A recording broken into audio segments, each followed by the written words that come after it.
and you know everybody's all over the place. And so, again, it's a rivalry that means a lot here in Southern Utah, and we're excited to bring this to you tonight. You've got your entire state rivalry, BYU and Utah, that took place last week. This is the rivalry for all of Southern Utah. Lance Anderson in his second season as head coach of Utah Tech, 2-7. Delane Fitzgerald is in his fourth season at Southern Utah. And we are underway. The rivalry game here in Southern Utah, taken at the 2-yard line and brought down just across the 25 to the 27-yard line. And that's where Southern Utah will start things off. 1st and 10. Bronson Barron had been the normal starting quarterback and expecting him to get the start, but Max, they're going with a 2-quarterback system. Yeah, they do a lot of the same things at Utah Tech, where they have a quarterback to run it and a quarterback to throw it. Joshua Dye is the impact player for Southern Utah. He's a good one. And you look at Dalen Love on the other side, linebacker for Utah Tech. He's their leading tackler on the season and also their main pass rush man as well. Dalen Love had a career-high 12 tackles last week. Joshua Dye, #1 in the country in rushing touchdowns. Barron, the pass out at the 30-yard line. That's going to be about a 5-yard gain. So a good pitch and catch right off the bat. Gabe Nunez, he's the leading receiver on this team with the catch. It'll be interesting for SUU to see, with Joshua Dye in the backfield, how do they choose to mix in the pass game tonight with such a dynamic guy, number 28 in white, in the backfield. 2nd down and 4. They'll give him 6 on the play.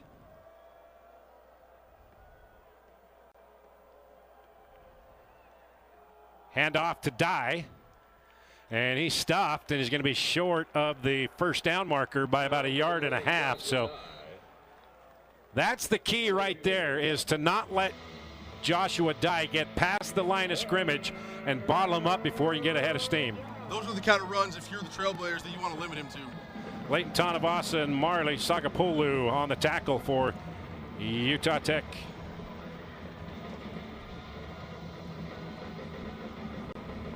Third and 1.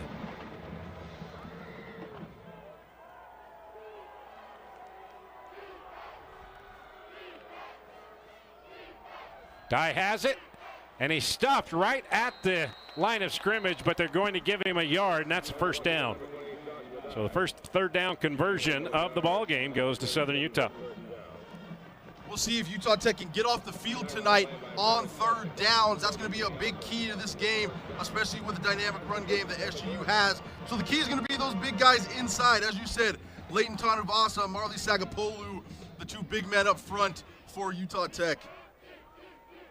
Well spotted at the 37-yard line. Fake the Dye, quarterback keeper, and Barron's going to be stuffed behind the line of scrimmage. Dallin Havea, Moon Ashby there to knock him down, but they're going to give him 1 yard before he is pushed back. Yeah, Dallin and Moon do a great job on this play, just being able to contain him. Right, a little play action, going to pump fake, pull it down, and Marley does a great job as well, controlling his man in the backfield in order to disrupt that play. There was also Moyi Passy, the freshman from Honolulu, on the stop as well. They'll give him 1 yard, 2nd down and 9. Bronson Barron, a transfer out of Weber State a couple of years ago, went to American Fork High School here in Utah. Dye has it, and tripping him up is Marley Sagapolu around the ankles, then Tonavasa finishing him off about 1/2 yard. Yeah, and there's number 20, Dallin Havea, right? 20? Yeah, number 20, Dallin Havea. I'm mixing 20 and 28 up all over the place.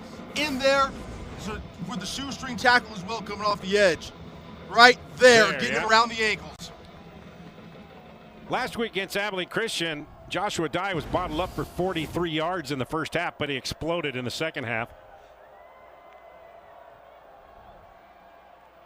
Barron complete, trying to get to the 1st down marker, and he does, and that's Nunez again out at the 49-yard line. On 3rd and 9, he got 11. Yeah, SU 2 for 2 on converting those 3rd down here to start the game. Looked pretty good for them. Just a simple rollout. That was a good scheme right there, because he had a receiver car right next to him and kind of shield him from the rest of the defenders. Yes, absolutely. That was a great way to be able to convert that third down by Southern Utah. Opening drive of this ball game. Bronson Barron in the backfield, hands to Dye, and tried to make a move but couldn't get a head of steam going. And Logan Peely was there to meet him head on, as well as Marley Sagapulu again. So Sagapulu, you mentioned it, you cannot get pushed off the line and try to control Dye. You've got to hold your ground. So far, Trailblazers have been able to do that. It's the passing game that's come out and hurt them. Absolutely. With number 88, Cody Carlson, and Sagapolu up front, the linebackers are going to be massive as they control the line of scrimmage, being able to fill those open gaps that are going to happen. Second down, 8. Caught at midfield. Dye makes a couple of guys miss, has another first down at the 39-yard line of Utah Tech.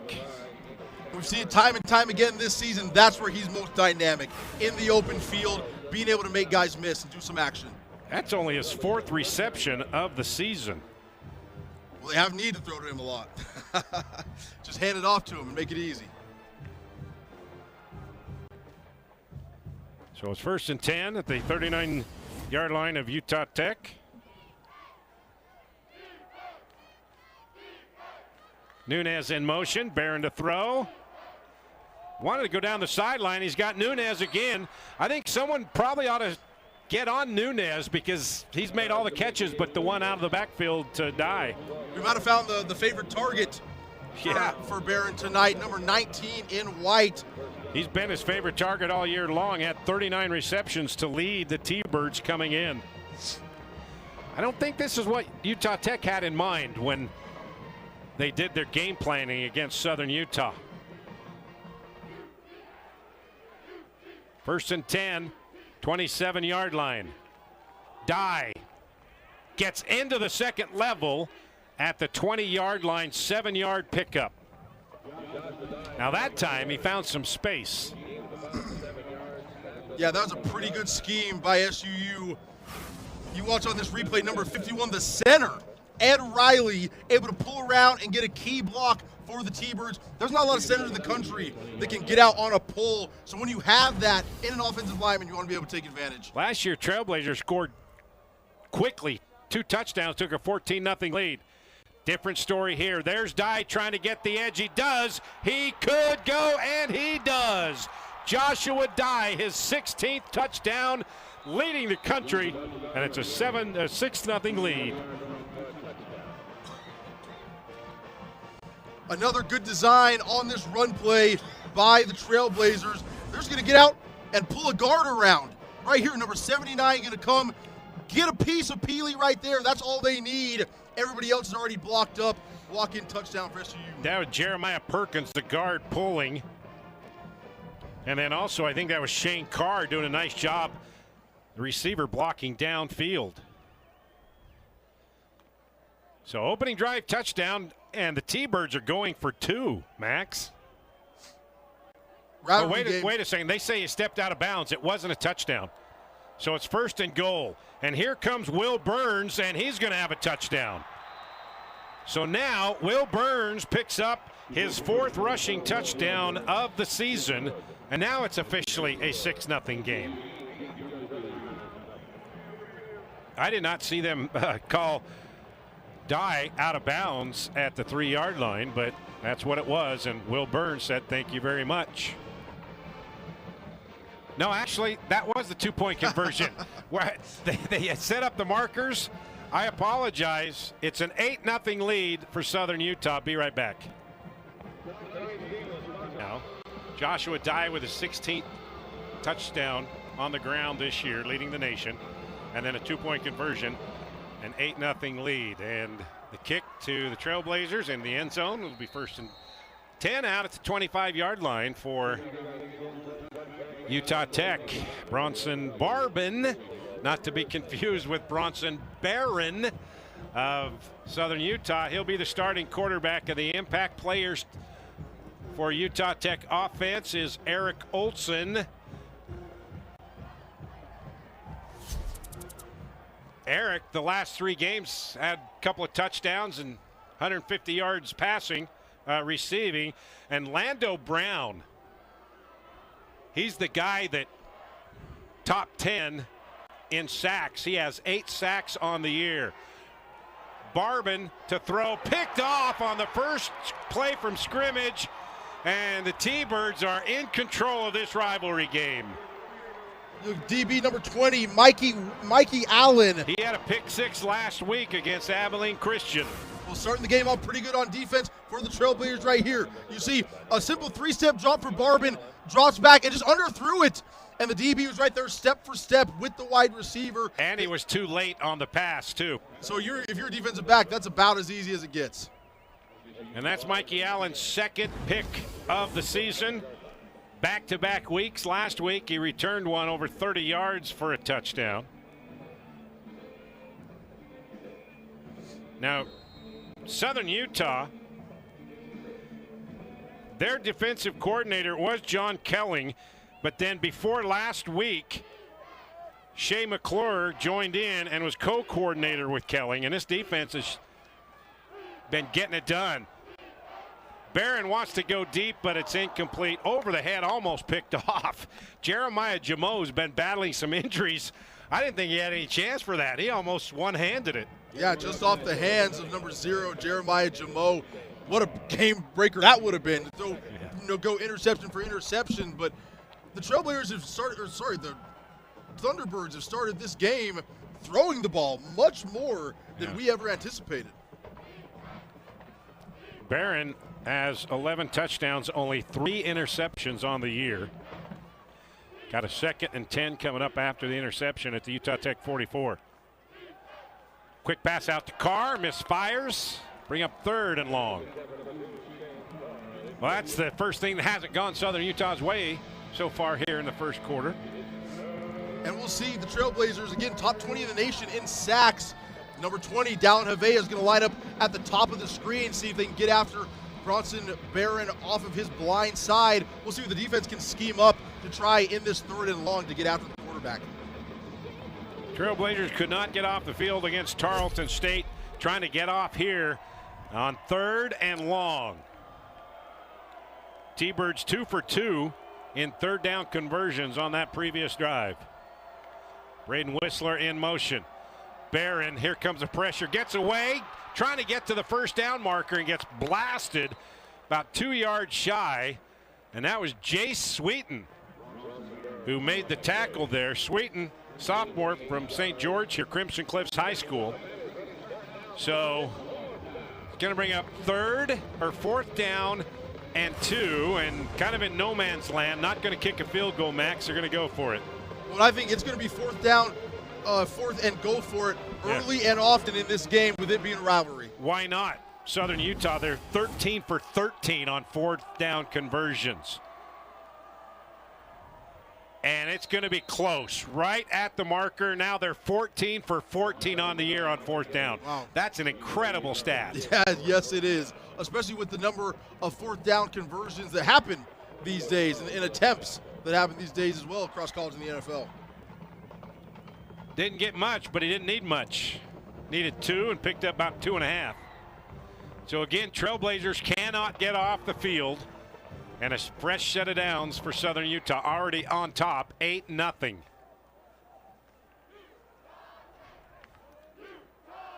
Dye. Into the 2nd level, it picked up 8 yards. That time he just kind of danced his way through. Not a lot of space, but he found just enough. And here we go with a hurry up. Dye again. And he meets Houston head on, but he's got a 1st down.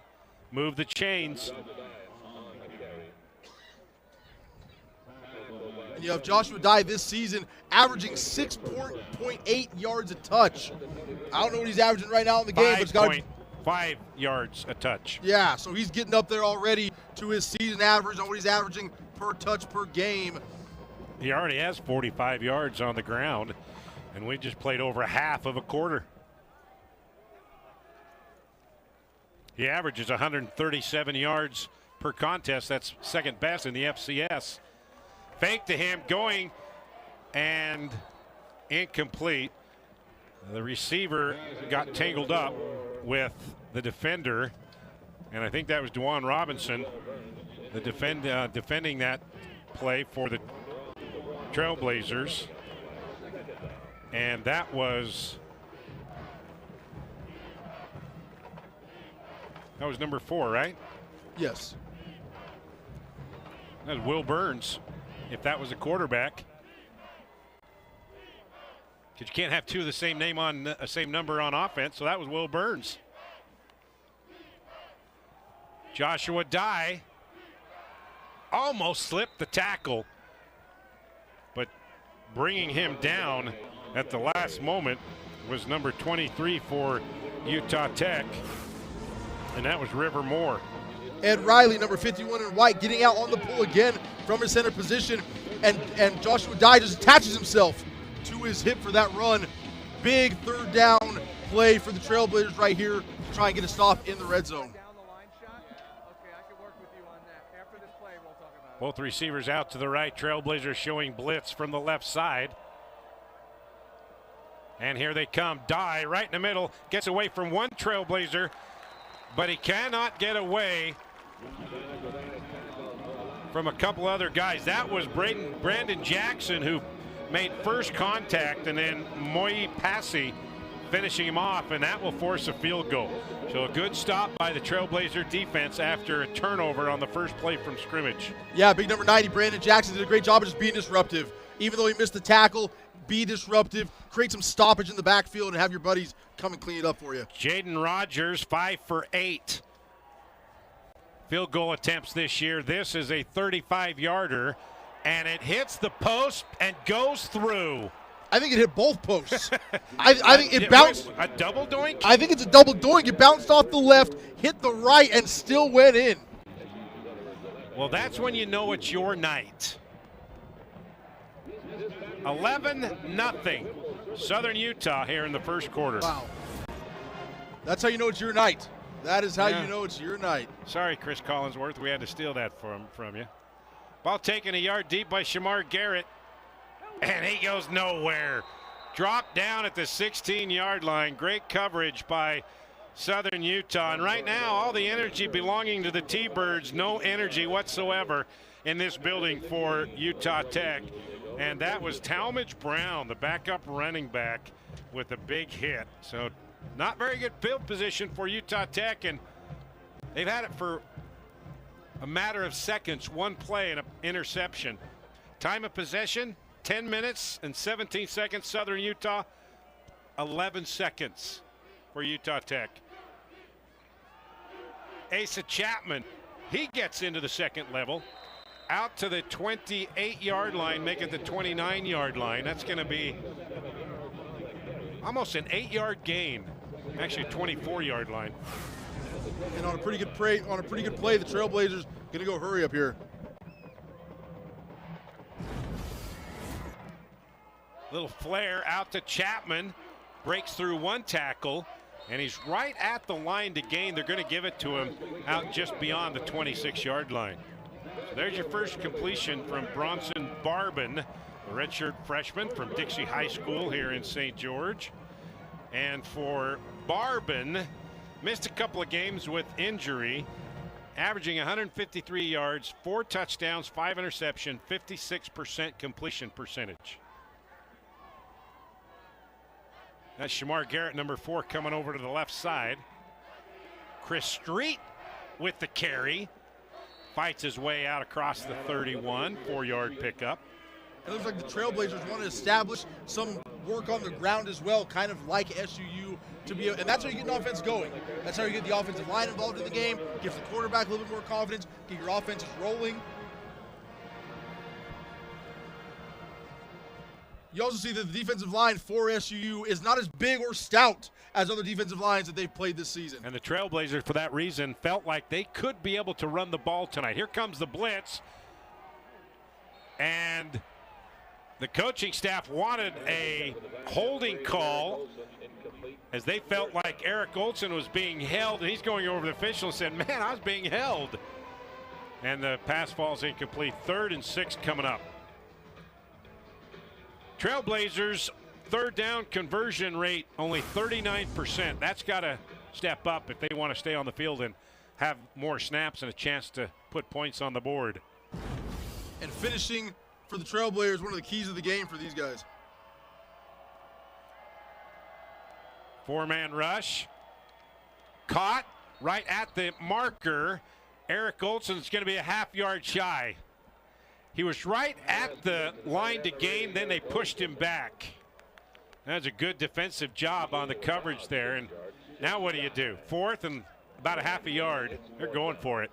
It's a rivalry game. You go for this one. This is not one that you punt away. Last week in the BYU-Utah game, a lot of talk about Kyle Whittingham going for it on fourth down so often. His team was wearing red. Fourth and a half a yard, under center now, and a timeout, I do believe. They may be reviewing this spot too, Max.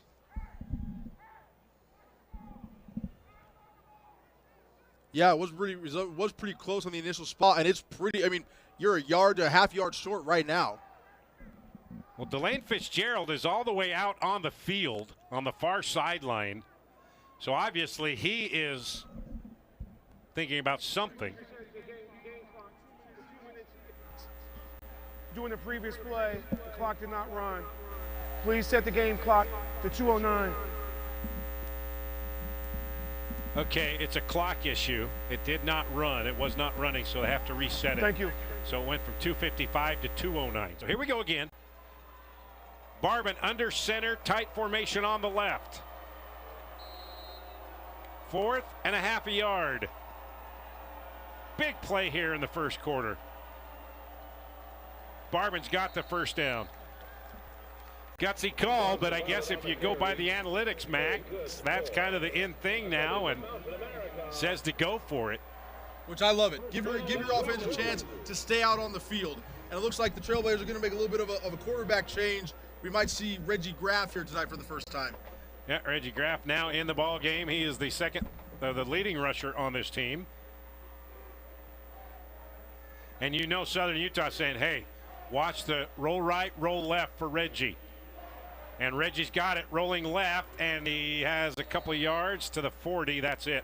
2-yard gain. I knew it was coming, Max. You knew it was coming. And Southern Utah did too. Yeah, number 6, Raymond Crump, coming up from his nickelback spot to kind of fill the alleyway on that. That's a good way to stop that kind of run. They're just going to run a little option play out to the left side, filling that alley, and guys being able to get off blocks. That was a good job by that right side as well, stringing it out, making him not able to pitch it.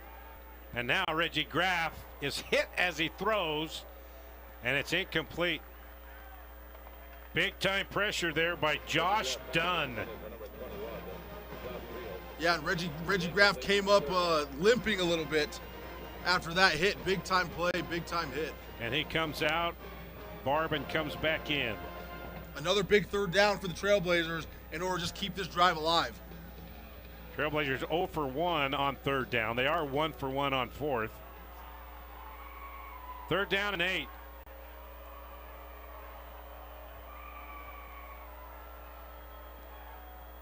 Out in the flat, falling down, well short of the first down, a flag down as well. Chris Street had it and may have had a chance to get to the marker if not for falling down. But looks like we're going to have a hold on Utah Tech. The Trailblazers seem personal foul, hands to the face, defense, number 92, 15-yard penalty added to the end of the run. It's an automatic first down. That's one way of converting a third down. Yeah, an illegal hands to the face, 15-yard penalty.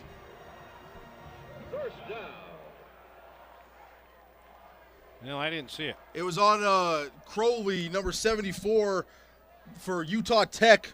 Whoever he was lining up against, the big D tackle in the middle for SUU, that's who the call was on. Wasn't able to get a number.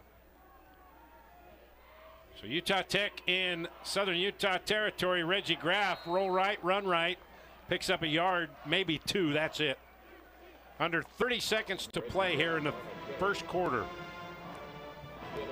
That was a really good play by number 57, Henry Harper, from his defensive end spot, chasing Reggie Graff down. He's only 215, hanging in there with that defensive end spot. Really good play.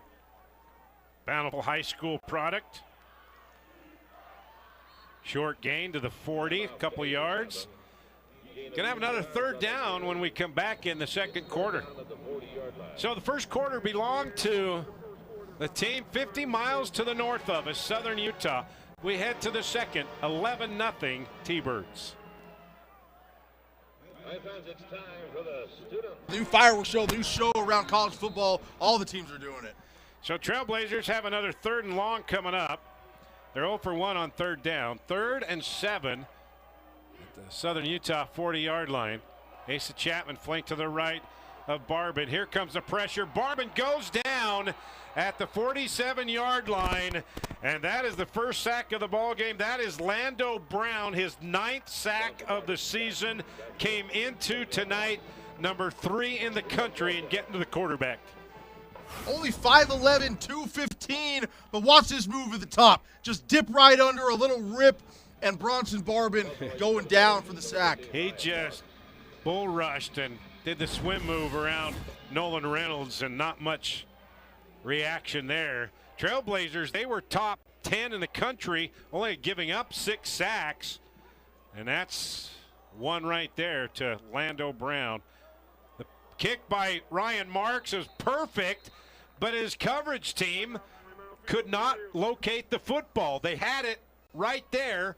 And especially to line up and play a rivalry football game.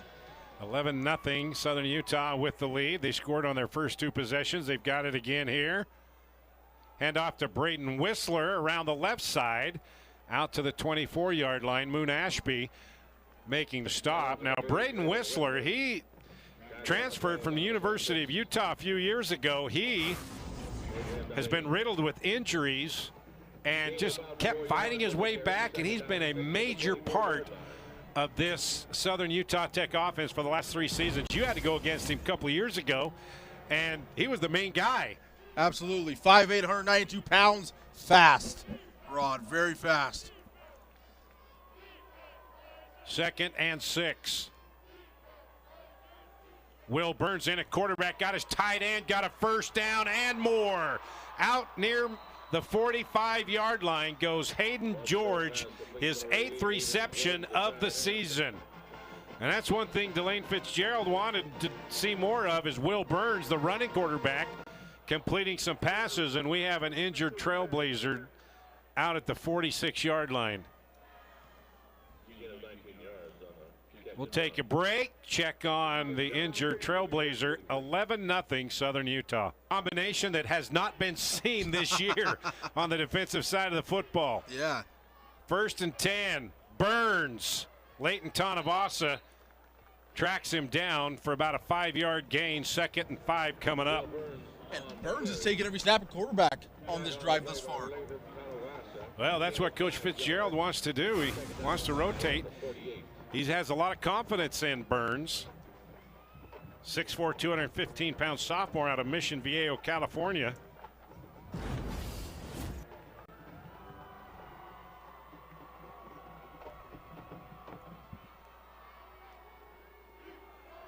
Dye has it, and he stumbles and tripped up at the 49. About a yard gain. So going back to the inside linebackers for Utah Tech, and this is a developing story. Jay Sweeten, Adrian Deline. Sweeten's played a number of snaps, but Deline has not. Yeah. The inside linebackers for Utah Tech: Logan Peely, Passy, Dalen Love, Ofa Hengawe. They're not on the field right now. Burns going to keep it again, and he's going to be right at the line to gain. He's got it, 1st down, and there's Deline with the tackle. Boy, Burns just finds a little space, and he is quick and gets through the gap and into the 2nd level in a hurry. A pretty powerful runner for a guy playing quarterback. Good vision as well. And now Deline, his helmet comes off, so he has to come out. And the starter, Logan Peely, comes back in. Also out there is Devin Costello, another freshman from Kingston, New York. A lot of new faces in this rivalry game, Max, that we didn't expect to see. Yeah, a lot of things we didn't expect to see so far. Joshua Dye to the 44-yard line. That's a 2-yard pickup. Joshua Dye on a carry, gain of 2 yards. I know the Trailblazers have been banged up, Second down at 8. mainly in the secondary, but 4-yard line. Jay Sweeten is there to make the tackle there. But these are guys that haven't played hardly at all this year, and here they are in a rivalry game. Going deep into your roster, and again, Utah Tech coming off a bye week, so maybe they had some adjustments. These guys have had a little extra time to practice. Maybe some guys have emerged, and they're willing to have them play a couple more plays this game. Now Moe Passy comes in. Burns. First down, Carr inside the 30. That was a pretty pass. Had to thread it through a couple of red jerseys. Great pass, even better catch. Number 2, Shane Carr, just snagging this one on the sideline. And Burns had some room to run as a running quarterback, but was able to zip it in there. And what a snag there on the sideline. Not a lot of room to put that football. So again, the T-Birds threatening already with an 11-0 lead. Surprising start here. All the energy to the visiting team. Here comes the pressure. Burns runs away from the pressure and right into a stack of red jerseys. Logan Peely, one of the guys there. Passy is there. And then coming up from the bottom of the pile is Marley Sagapolu.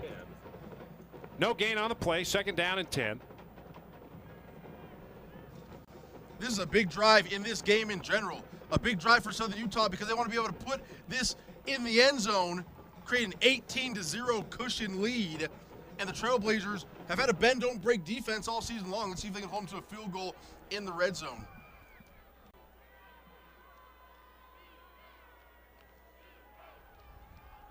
The quick pass to the tight end. Good chunky yardage down inside the 20 to the 19. Houston and Passy on the tackle as Hayden George picks up his second reception of the night. Good for 8 yards. 3rd and 2 coming up. And on the night, Southern Utah 3 for 5 already. And that is not going to get it done. They're going to lose about a yard. Big time play and big time stop by the Trailblazers.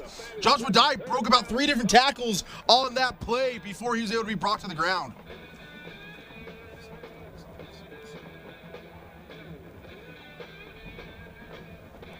So that brings up 4th down. Jaden Rogers comes back out. He had a 35-yarder in the first quarter. No win to speak of.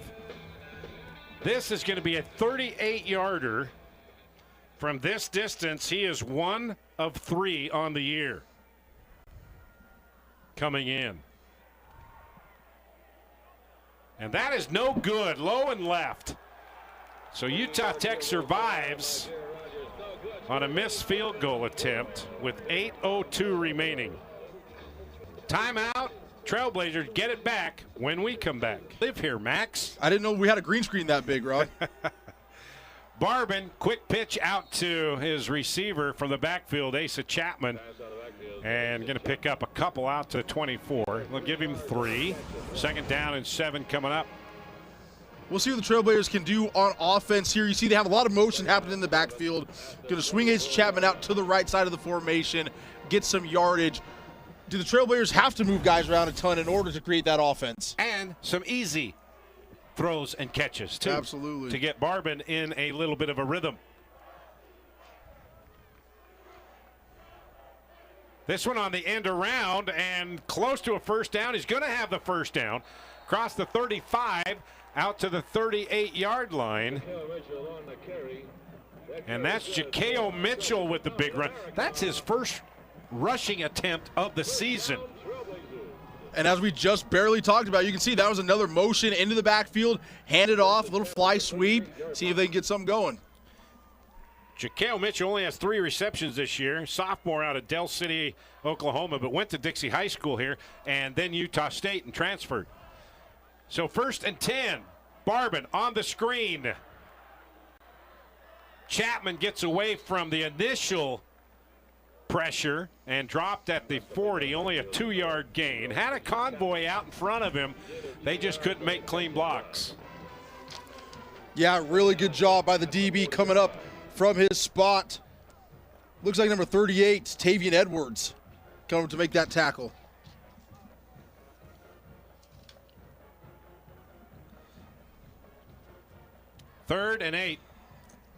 Second down and 8.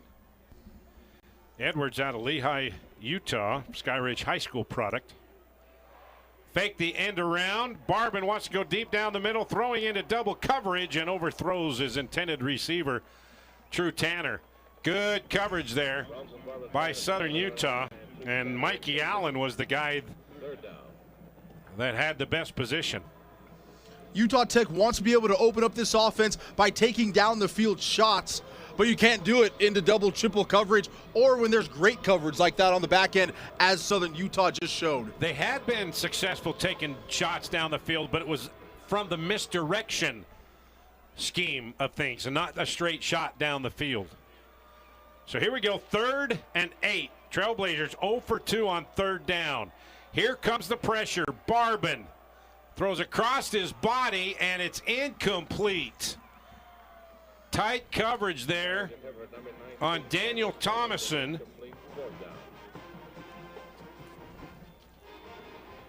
And on the coverage was Shine Johnson, I believe, 22. Yeah, going to roll out to his left across his body. That's a tough throw for any quarterback to make, but especially in such tight coverage. Shine Johnson, the nickel back, coming in on passing down. So Ryan Marks, he's 15th in the country in punting average, averaging 45 yards a kick. And boy, he's got a good one here. All the way back to Nunez inside the 5, but he makes a good run back to the 13-yard line. So that's an 8-yard run, and we've got 50 miles separating these two. Southern Utah and Cedar City, 50 miles to the north of St. George. 1st and 10 for the T-Birds.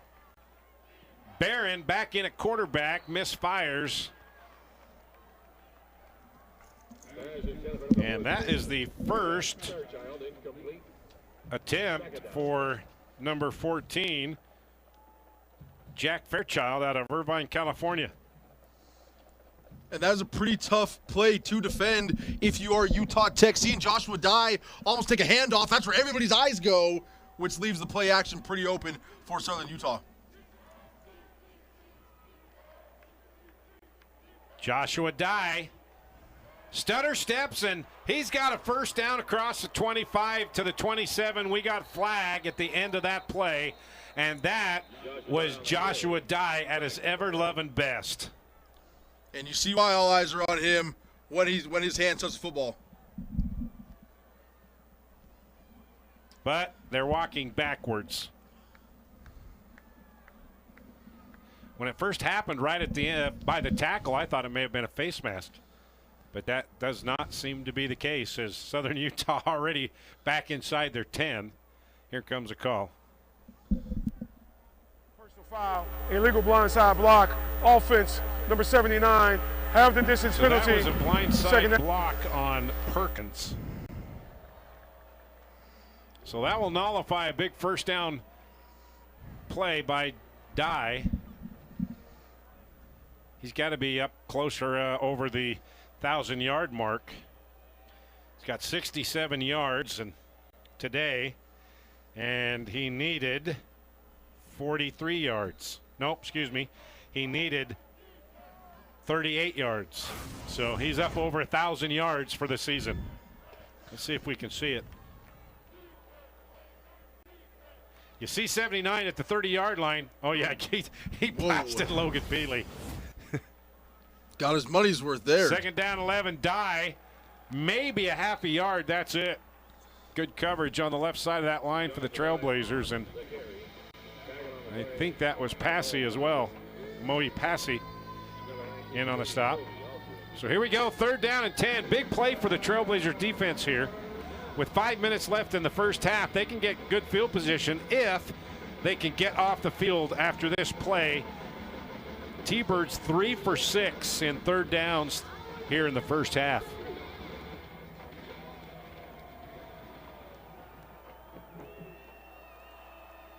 Trailblazers defense a little confused late getting into their spots, and Barron straight drop back, wants to go deep across the middle, and he throws behind Carr. And the Trailblazers defense hold, and they get off the field. And now the punting unit will come on. Trailblazers could have pretty good field position for one of the final drives here in the first half. Yeah, good little play, good little stunt up front on the right side of that defensive line for the Trailblazers.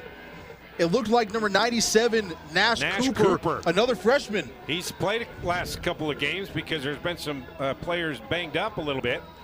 Yeah, he ran a little up and under from his defensive end spot and was able to get in Bronson's face at the end of that throw. First punt of the night for Southern Utah's Daniel King, averaging 40 yards a kick. He's standing right on the goal line.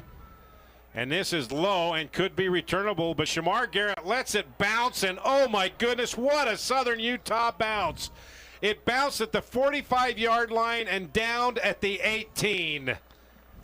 That was not the decision that Shamar Garrett would like to have again, because he just lost about 25 yards. Remember what I was saying about good field position? Scratch that.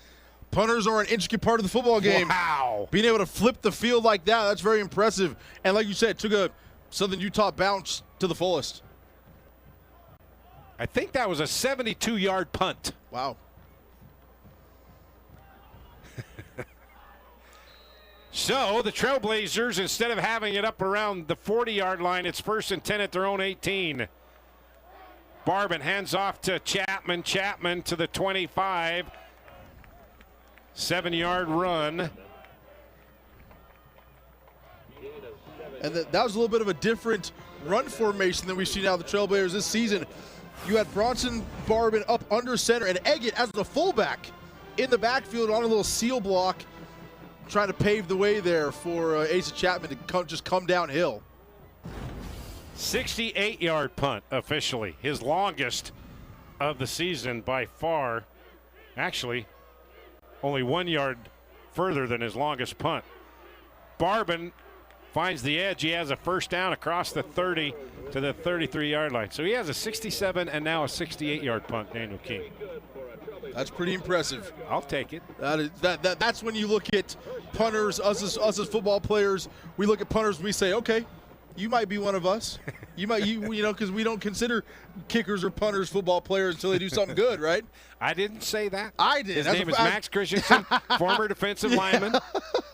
Put my name on it. But look what he just did. He just really flipped the field when it didn't look like that was going to be the case. Across the 35 to the 36-yard line. That was Chapman again. Second down and 6 at the 36.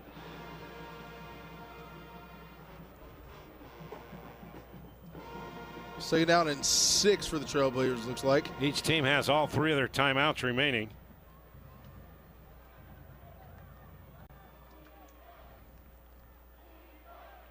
Now Caden Eggett, the tight end, goes wide right. Barban, a little flare pass out to Chapman. Hurdles a defender all out to the 45-yard line. What a play by Asa Chapman. Put him on the track team. Trailblazers getting the men's track team next year. Give him a shot at the high hurdles. Pretty athletic play by number 0.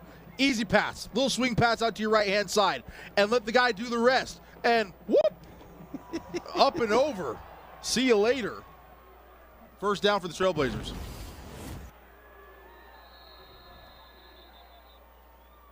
That was Baron Taylor who got the jump over.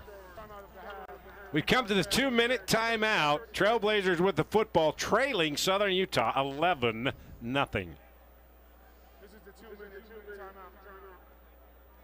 And 10 at their own 46-yard line. Southern Utah with an 11-0 lead in the battle for the axe. Bragging rights for all of Southern Utah here tonight in St. George. Chapman, not much there. Couple, that's it. Asa Chapman on a carry. Second down at 8 from the 48. Sebastian Adamski, the first time we've called his name, he's the leading tackler on the team. He comes up from the bottom of the pile. So here we go, second down and 8. Again, Chapman right up the middle and not much there. Well, that middle of that defensive line not giving anything free to the Trailblazers. Yeah, again, not that big. I mean, their biggest guy, at least in the starting lineup, number 54, Parker Andrews at 285. Everybody else goes 210 to 220, really. Yeah, Landon Brown right there makes the tackle, and he's one of the best they've got, and he's 5'11", 215-pound defensive end. You don't see 215-pound defensive ends very much anymore. Let alone have them make an impact. And he is an impact player. Under a minute to play. Barbin. And got a whistle. Timeout. Southern Utah before the snap.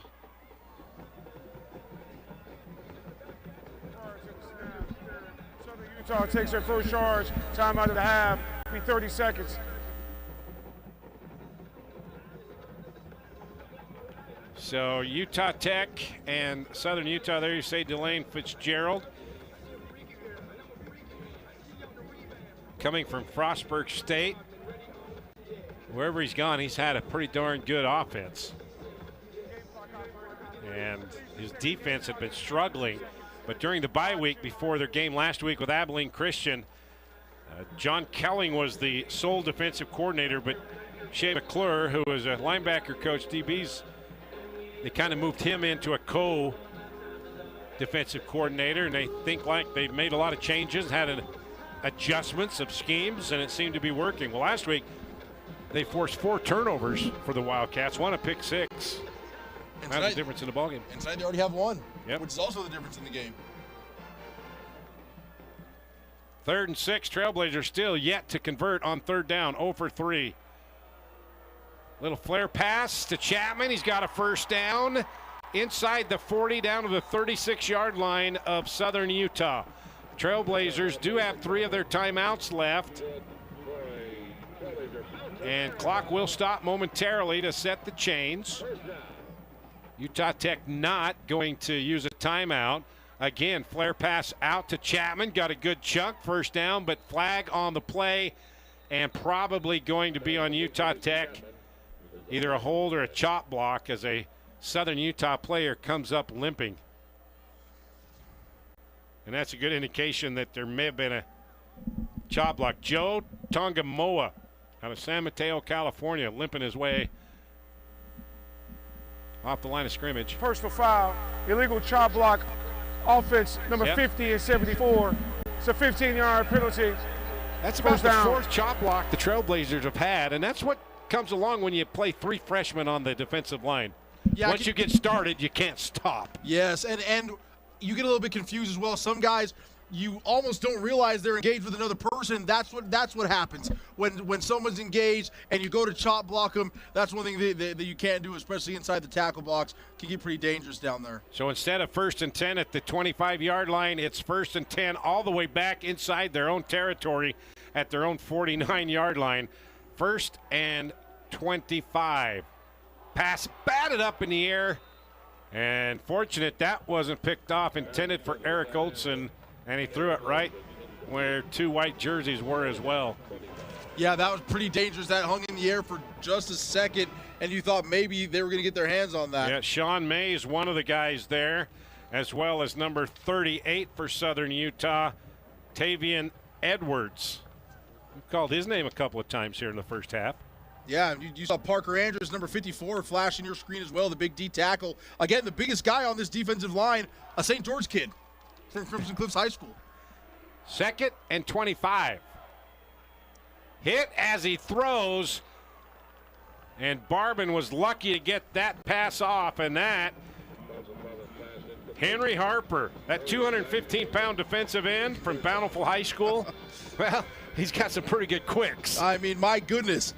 You have Henry Harper on one side at 215 pounds, Lando Brown on the other side at 215 pounds, and Ron, all they do is get after the quarterback. I mean, my goodness, 2 really impressive pass rushers. Lando Brown already has 1 sack tonight. came into tonight number 3 in the country with 8 sacks. So 3rd and 25.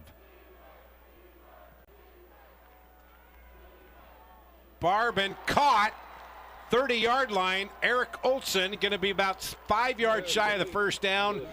So this would be about a 49-yard field goal, well within Ilya Uvaidov's range. Do you want to get points on the board to cut it to a one-possession game? I assume they'll. Yep, that's what they're going to do. They're going to let the clock go all the way down to 2 and then bring on Uvaidov for a field goal for the first points of the night. Ilya, his longest this year is a 55-yarder. He also has a 53-yarder. And 2 weeks ago against Tarleton, he had 3 field goals. That's a personal best for him. But that's not what Utah Tech wanted. We've talked about it finishing. They've been in Southern Utah territory twice. And if this field goal connects, 3 points out of that. 100%. And being able to force field goals as a defense, any defense, you talk to any defensive coordinator across the country, if you force field goals, that's considered a win. Uvaidov from Gilbert, Arizona, a junior, 11 of 14 on the year with a long of 55. This will be a 49-yard field goal attempt. He's 1 for 1 from this distance. Ryan Marks, the holder. And that hits the post and no good. He had a single doink and it went out. A double doink went in for Southern Utah. And that is the kind of night that we've been seeing for Southern Utah.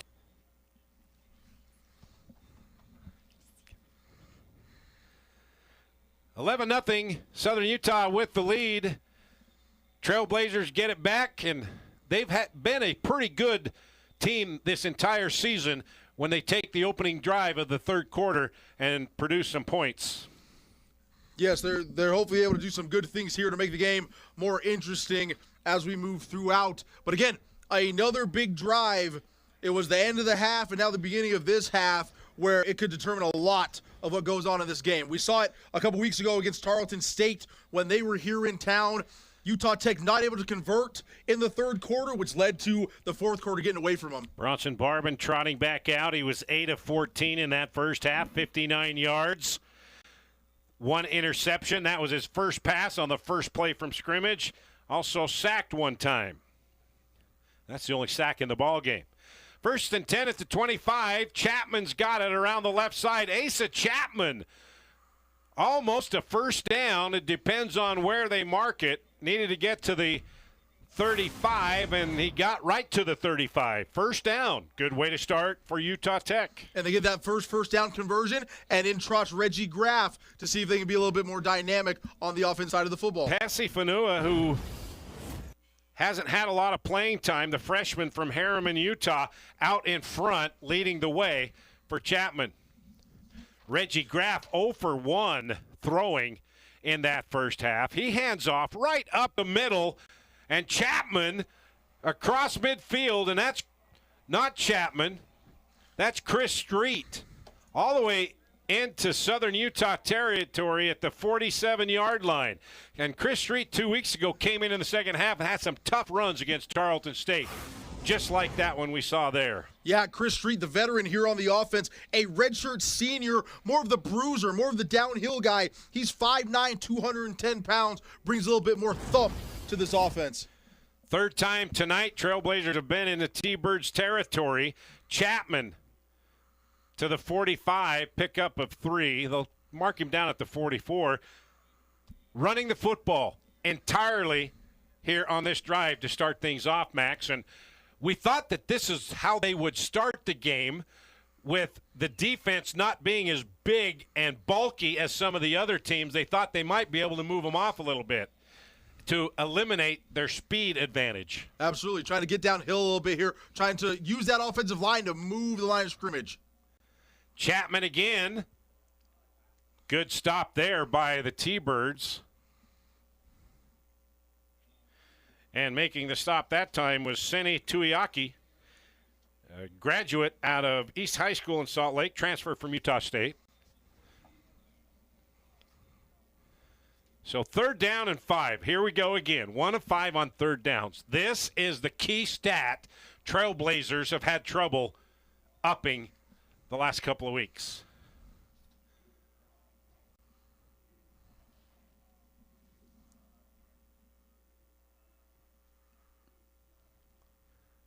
Cross the middle, caught, 1st down. Shamar Garrett still on his feet inside the 30 to the 29-yard line. That's a 13-yard pitch and catch. 1st down, 2nd, 3rd down conversion of the ball game for Utah Tech. And Shamar Garrett, number 4, he's usually the most dynamic chess piece on offense for Utah Tech. Just a little runoff route and being able to come inside on a quick little slant, getting that 1st down conversion. Really easy pitch and catch. Daniel Thomason, he took 2 defenders with him down the field, and that left Shamar open. That's the 15th catch for Garrett. Barban, he's going down the sideline, and incomplete. Daniel Thomason. Good coverage there by Southern Utah, Mikey Allen. Yeah, Allen does a great job of staying step for step with Daniel Thomason down the football field. He's usually the deep threat for Utah Tech. Shamar Garrett working underneath, Thomason over the top, and usually Eric Olson across the middle. We haven't seen a lot of Olson in the pass game tonight. They scored on that play 2 weeks ago against Tarleton State late in the 4th quarter. 2nd down, 10. Reggie Graff now in at quarterback, hands off to Chris Street. Chris Street breaks through a tackle inside the 25-yard line. He's going to be about 4 yards shy of a 1st down. Another 3rd down opportunity for Utah Tech, 3rd and 4, as Barban comes back in, as well as a bunch of receivers for Utah Tech, including Josh Rillos.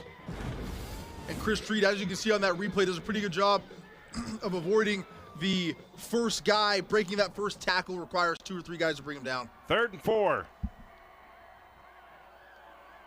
Again, Trailblazers shut out so far. They've been in Southern Utah territory 3 times. Rillos on the fly sweep.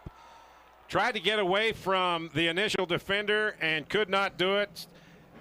Adamski was hanging on for dear life, not letting him get any further. And here comes Uvidov on for a field goal attempt. He missed a 49-yarder at the end of the 1st half, hit the post.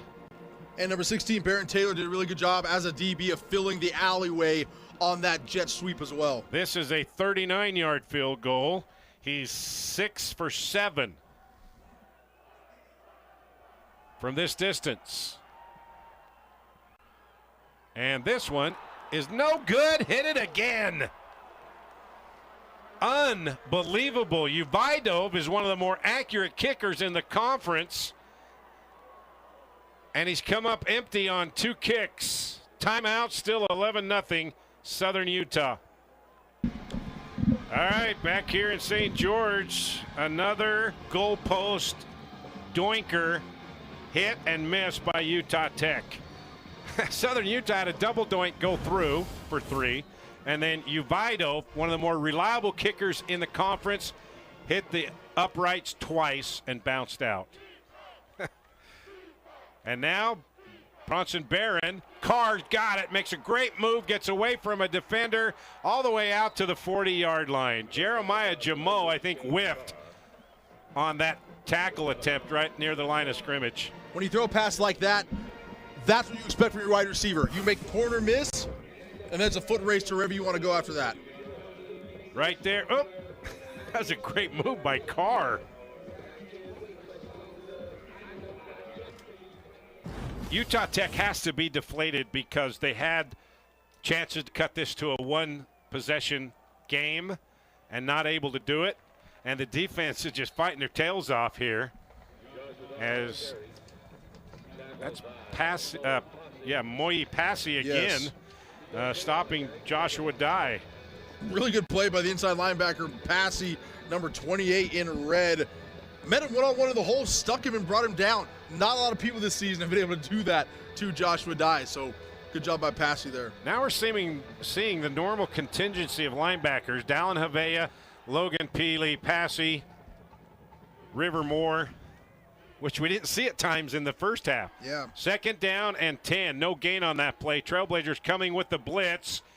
And Barron catches his man across midfield at the 48-yard line. Very generous spot as that referee was delayed getting down to the spot, and he went right to the 1st down marker while the line judge on the near side had him a yard shy.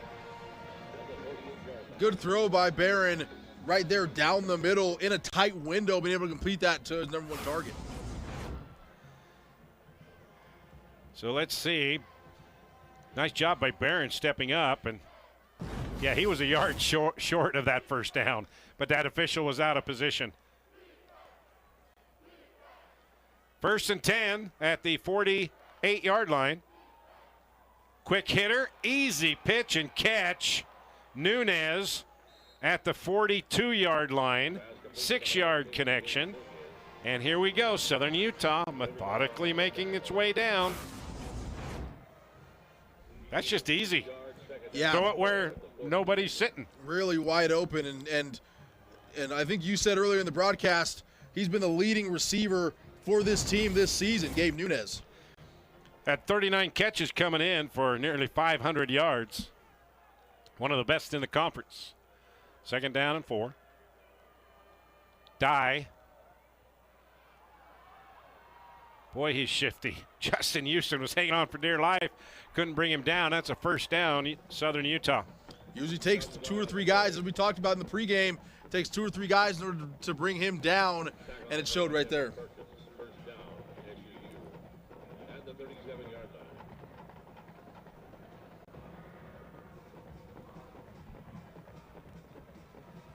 Ball at the 37-yard line, 1st and 10. Southern Utah, 2 receivers left, 1 to the right for Bronson Barron. Joshua Dye flanked to his right. Trailblazers coming with a blitz from the right. And a quick slant pattern. And again, 11-yard pickup. 1st down, Southern Utah. And that was Devin Downing, the sophomore out of American Fork, transfer from BYU, his 1st catch of the night. The Thunderbirds starting to get after it in the pass game. Again, just with some quick hitters. A little quick post route right here. Easy pitch and catch, another 1st down as they march down the field.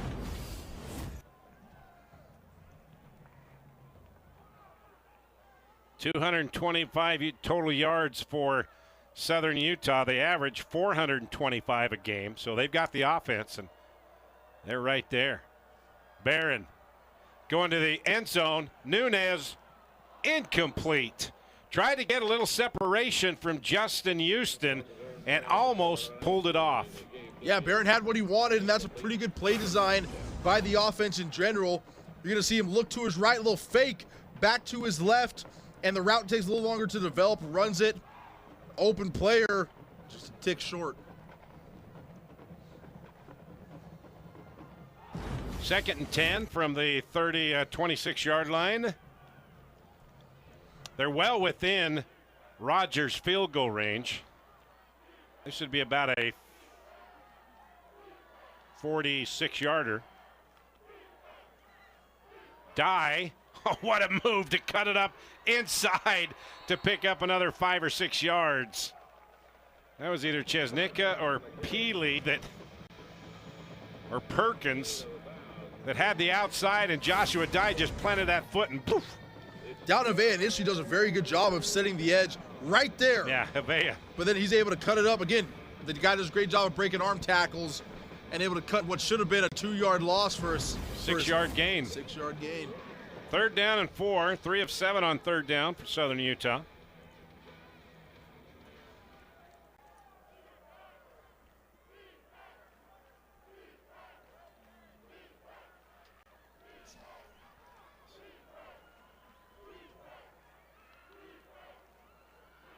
Quick hit, caught, 1st down, inside the 15-yard line. That was just a quick hitter. And no problem picking up the 1st down. They backed off of Jack Fairchild, and that's easy. They're playing 15 yards off of him, Max. Yeah, not a lot of press coverage. Kind of an interesting technique for Utah Tech on how they're playing some of these wide receivers right now. Well, when they only needed 4 yards and you're giving them 10 to 15-yard cushion, you could even make that play, Max. Dye. Joshua Dye. Touchdown, Southern Utah. His 17th rushing TD of the season. This one a 13-yarder. That's just a really good running back making a really good play, and the offensive line doing a good job at blocking this up front as well. You see this. They're going to pull the guard around. Great block, kick out block, and then just cut up underneath. Peely got held. But, hey, it's not holding if it's not called, right, Max? That's usually what they say. As a defensive guy, I don't love that thought process, but that's what I always got told as well. Rogers on for the extra point to make it an 18-0 ball game, and that's what he does. 5:22 left in the third. Southern Utah out in front of Utah Tech, 18-0. Southern Utah in the battle for the X. Bragging rights for Southern Utah. 18-0 over Utah Tech. Trailblazers set to kick this off. They've been in Southern Utah territory 3 times tonight. Missed 2 field goals with 2 doinks on the upright. And so this one will go into the end zone, so we'll have it 1st and 10 at the 25. All right, at halftime, very special honor. That is Greg Croshaw, second from the left. He is a longtime coach of Dixie State Junior College, 24 seasons as head coach. He was honored with the Legacy of Leadership Award. 254 wins. That's 3rd all-time winningest coach in junior college history. This is the guy right here, Greg Croshaw. Congratulations for the recognition. Thank you. You know, and it's a lot of good kids, and the help of Gordon Jolly and Kelly Smith, which I couldn't have done it without. Yeah, but 254 wins over 24 seasons, and you had a lot of great players as Asa Chapman takes this across the left side. You had a lot of great players, some that went on to have great NFL careers and played in some Super Bowls. Yes, they did. Al Papunu played with the Chargers. Yes, he did. Barry Sims played with the Raiders. Corey Dillon won a Super Bowl with the Patriots. Yeah. We had, I think, 34 guys that went on and played in the NFL. 3 Kafusi brothers. A great list of guys. Yeah. 12 seasons with 10 or more wins, 15 conference championship, 15-5 in bowl games. Coached 62 All-Americans, 9 national rushing leaders for a season. As this pass to Chapman, and he tries to make a move, gets close to the 30 to the 29-yard line. You're a member of the Junior College Hall of Fame and Utah Tech Hall of Fame. So when you look back at your time as a junior college here, did you ever think that you would see this new stadium here on the west side with the press box and D1 and going into the Big Sky next year? Well, let me tell you where we started. We started in the Dixie Sun Bowl, which was a rodeo ground. That's and right. They had to, we had to not play. We played on the road while they had the rodeo. And everybody had to have a tetanus shot because of the manure that was laying around the field. So, in a word, no, but it's a great, thanks to the Hanson Foundation to build the first side of this stadium, and people that believed in what we were doing, and it's a great tribute to the college and everything that went on. We got flags all over the place as Shamar Garrett caught that pass for a first down. We'll wait for the call. But as we wait for that call, you had a lot of great years here. The community supported it. Junior college was a big deal back in the 80s and 90s. That was on Southern Utah. So first down. Get first down. But junior college really paved the way. And do you feel like you're part of the reason that Utah Tech is Division I going into the Big Sky? And you better say yes. Well, yes, but like I say, it's because of a group of kids for 20, however many years that kept coming and believing in the program, and they'd pick up right where the last group let off, and we were able to carry that on for many, many years. And, back then we had us and Ricks and Snow. Yeah. Every year we were in the top 10, all 3 of us, and we'd battle back and forth. And so it was a great foundation for football, and I'm glad to see him carrying it forward. Chris Street makes that reception. All right, Greg Croshaw, the Legacy of Leadership Award tonight at halftime. Congratulations. Thank you. Well deserved. Thank you. thank you for all you've done. I've known you for years and enjoyed watching you coach. And you said you only had 5 plays: sweep right, sweep left, pass deep, pass short. Well, no, Back in the lead. day. Yeah, we ran lead. Didn't have any of them dang passes in there. We gave the whiteouts a full cage. They said, "Well, I'm a receiver." I said, "Yeah, I know. You got to block." All right, Greg Croshaw, longtime coach here at Dixie Junior College. Congratulations. Thanks for stopping Rod. by. Thank you. I appreciate it. All right, that's Greg Croshaw. One of the best in the business, and he is one of the main reasons why Utah Tech is in Division I football, has a nice stadium, and is heading to the Big Sky Conference next year. Greg Croshaw, big part of that. So it's 3rd down and 3. Trailblazers 3 of 8 on 3rd down. Bronson Barbin to pass out to Caden Agate and falls forward to the 40-yard line. He's going to have a first down. Trailblazers now 4 of 9 on 3rd down conversions. Yeah, they pieced together a pretty good drive as you guys were having that conversation, that interview, and the Trailblazers just started to march down the field, converted a couple first downs, a couple big plays. You had the illegal substitution against SUU, which gave them a first down, and they're just starting to roll a little bit. Ball at the 41-yard line. 4th time that Utah Tech has been in Southern Utah territory. 0 points to show for it.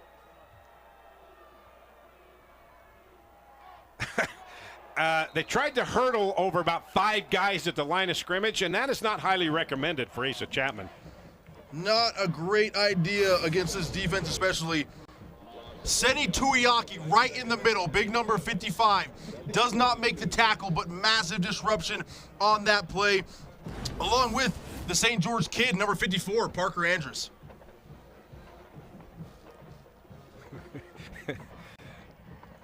Yeah, Asa Chapman did have a high hurdle earlier in the first half, but at the line of scrimmage, that's tough to do. Loss of a yard, 2nd down and 11. Barbin to pass. He's got a receiver across the middle. Caught after a tip ball. Caden Agate has it. First down at the Southern Utah 28. That was tipped and still caught. Yeah, tipped in the line of scrimmage. Probably took a little bit of zip off and made it maybe a little easier to catch even.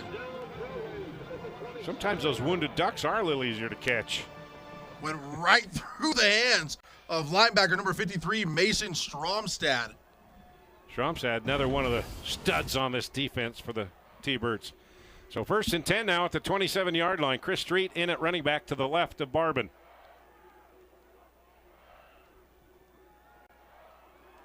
Pass is caught, 20-yard line.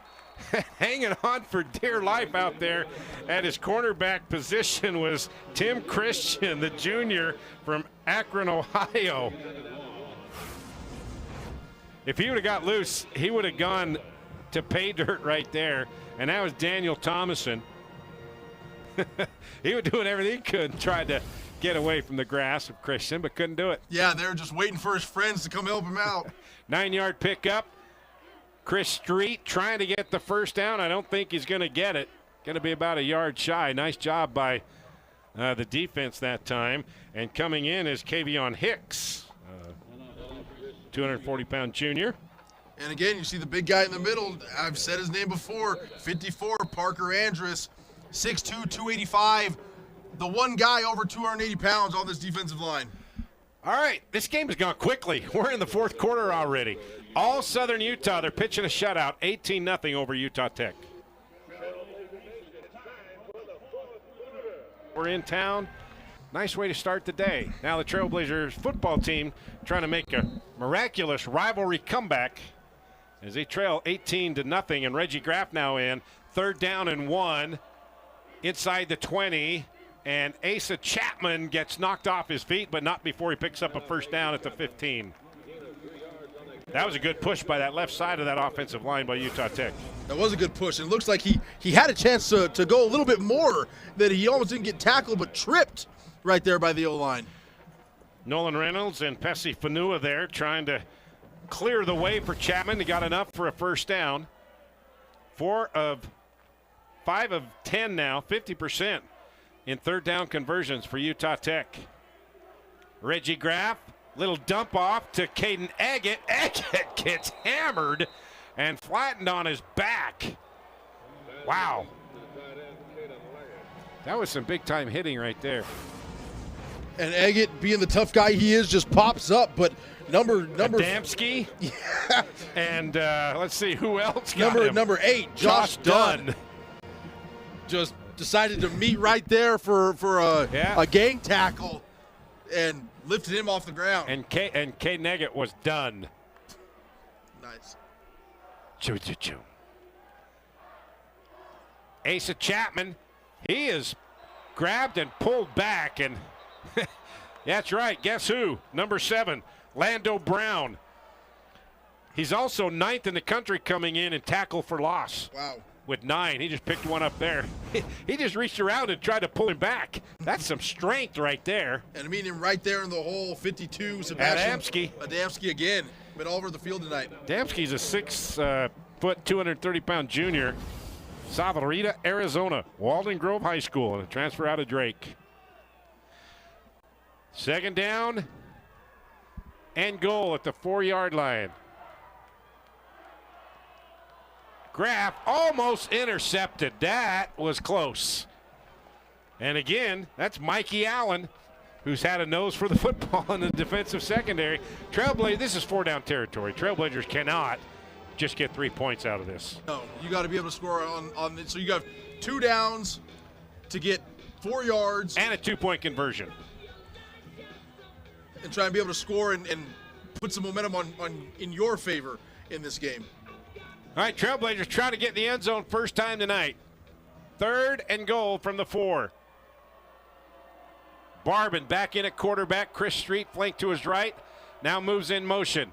They hand off to Street. No, they keep it. Barbin rolling to his right, trying to get to the goal line and smacked at the 2. Boy, he took a big hit. Josh Dunn again there to inflict pain on the quarterback, Brunson Barbin. This defense is pretty dang impressive. The offensive line does a great job holding up in pass pro, holding, and then he breaks out, and this defense starts to run. Initially, you think he has the corner, but not able to get there. So here we go, 4th down and goal at the 2-yard line. Reggie Graff back in, Asa Chapman to his left. This may be the ball game here, Max. Trailblazers are going to take a timeout. Yep, timeout. That's their first. They'll have 2 left. Well, this is what rivalry games are all about. Special things happen, and they've got to happen quickly. Timeout. Trailblazers trying to get in the end zone for the first. So here we go, 4th down and goal from the 2-yard line. 12:31 left in the 4th quarter. Trailblazers have to get in the end zone to get back into this thing. Reggie Graff at quarterback. Reggie to the goal line. No, he doesn't get in. Mikey Allen, oh, what a hit on Eric Olson to keep him out of the end zone, but we got a flag. What a play by Allen. You would think a tight end would be able to power his way in, but wow. Wow, indeed. And when he caught the football, you're thinking, okay, touchdown, no problem. Mikey Allen coming up and sticking him. It's a big call here. Mikey Allen, 6 foot, 185. Eric Olson, 6'5", 230. But what a stick. All right, big call here. Could change the complexion. The result of the play is the ball carrier was short of the goal line. Pass interference, offense, number 21. A penalties decline. Result of the play is first down. Pass interference on Josh Rillos. Must have been some sort of a pick play, as they had a long discussion about it. Timeout. T-Birds hold and still have a 18-0 lead. What a defensive stand by the by the T-Birds. And there you saw right there. I don't think it was number 21. I think it was 19 on Daniel Thomason. He just got in the way. He didn't block, but it doesn't matter because Mikey Allen made a heck of a play on Eric Olson and stopped a 4th down and goal from the 2-yard line. That may have just finished it off, really. There's a lot of time left, but that was the Trailblazers' chance. And now they have it at their own 2-yard line. Bronson Barron is about 8 yards back in his end zone. And Trailblazers showing blitz with Devin Perkins on the left side. And here he comes. They're going to pass out of the end zone. Going deep down the middle, incomplete. Carr had a step on Houston, and they couldn't make the connection. That's a great job by that T-Bird offensive line, keeping the blitzers out of there, especially on the right side of that line. Yeah, they did bring Devin Perkins on a corner blitz. You saw him. He took Bronson Barron took a shot from Devin right in the back at the end of that play.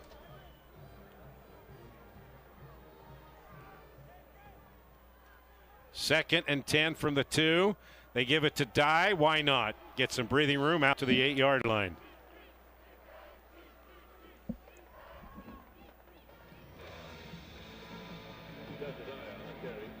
Jeremy Perkins and Sione Ty are on the right side of that line. That did a nice job. And then also Ed Riley there in the middle, giving Dye some space to pick up 7 yards. 3rd down and 3. Trailblazer would love to get off the field to get good field position. Dye, first down, much more. Joshua Dye, it's a foot race to the end zone. The speedster will not be caught. 92-yard touchdown romp, and that may be the dagger for the T-Birds in the battle for the axe. No flags. Wow. When he got through that line, there was nobody that had a chance. Just Boy, they cleared him out, didn't they? Yeah, great blocking up front. One cut and you're downhill. Foot race. Devin Perkins, number 9, chasing him down. He was on the T-Birds team last year. He transferred from Utah Tech to Southern Utah, then transferred back this year. Could not catch the UTEP transfer. Yeah, foot race there. Joshua Dye is going to win that 9 out of 10 times against pretty much anybody across the nation. And usually on a long run, you're always looking back, see, was there a flag? Was there a hold? That one was clean. And no, that left side of that line just pushed everybody off to the right. And there was a big old gaping hole. Touchdown, Dye. His 18th of the season. Leads the country. Timeout, all Southern Utah.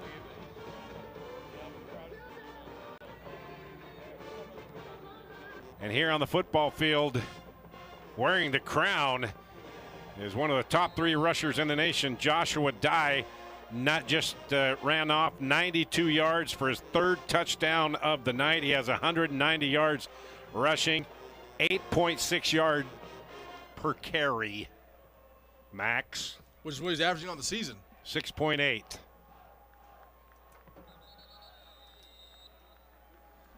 Well, the good crowd that was on hand, most of them are still here on the west side. And, of course, the Southern Utah faithful over on the east side. And there you see Joshua Dye. He was leading the country in rushing touchdowns with 15 coming in. Now he has 18. That dude is good, man. Last year they had Targi Lamson, who was one of the best in the country. Delane Fitzgerald really can bring in some top-notch running backs. Absolutely, especially Dye at UTEP last year had 6 carries for 20 yards on the season. Barban to throw. Tried to behind-the-shoulder throw to Olsen. He was well covered by Adamski there as well. And also on the coverage, Cam Roca. But it hit him in the hands a little bit behind him. Barban, 15 of 22, 127 yards. Not much passing anywhere. On the other side, Barron, 9 of 16, 94. That's been their most successful pass play, the little flare out of the backfield to Chapman. And he has a 12-yard, 13-yard pickup, first down. Adamski there to make the stop again. Boy, he's racking up the tackles here in the second half. Yeah, we've called his name a bunch here in the second half, number 52 in white. He now has 11 tackles. Wow. Eggett, 5-yard connection. 2nd and 5 coming up. Yeah, Damski leads the team with 68 tackles coming into this thing. Just an easy go down 5 yards, turn, and a soft coverage now by Southern Utah. Bretton Stone, his first action tonight, makes the reception, and that's Bretton's 4th reception of the year. The senior from St. George, Snow Canyon High School. Trailblazers in a hurry up because they got a long way to go and a short time to get there.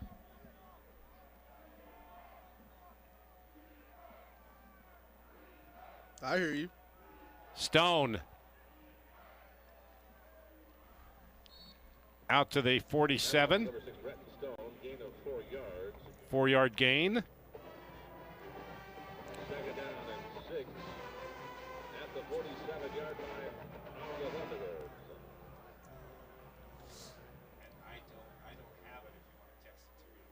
Gonna have a 2nd and 4 right here.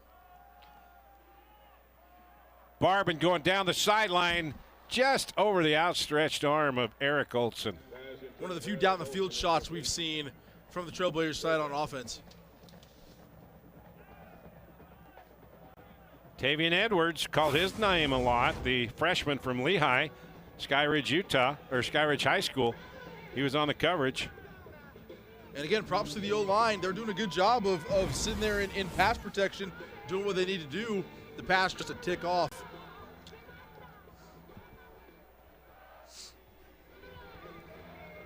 Another very important 3rd down for the Trailblazers in this game. They're now 5 of 11. Southern Utah 5 of 9. Josh Rillos in motion, sets up on the other side.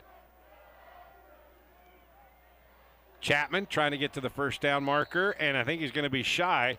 Good job over there of hustling and forcing him out of bounds. Mikey Allen was there.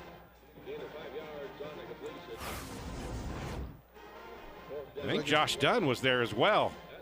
He kind of disappeared in the crowd. Mikey Allen and Josh Dunn. Boy, when Josh Dunn is around you, you better prepare yourself for a licking. He's a tough guy. Yeah, he's got his chin strap strapped up and ready to go when he's coming downhill. Trailblazers 1 for 2 on 4th down tonight, 4th and 2. And now we got a timeout, Southern Utah. That's their first of the half. We'll take a timeout as well. 9:11 left, all Southern Utah in the battle for the Axe. 4th quarter, all Southern Utah, they lead 25-0 over Utah Tech. Trailblazers, though, have a 4th down and 2 at Southern Utah's 43-yard line, and we got a flag. Number 50, 5-yard penalty, 4th down. And they're going to be moved back 5 more. So now it's going to be 4th and 7. Does that change the plans? I don't think so.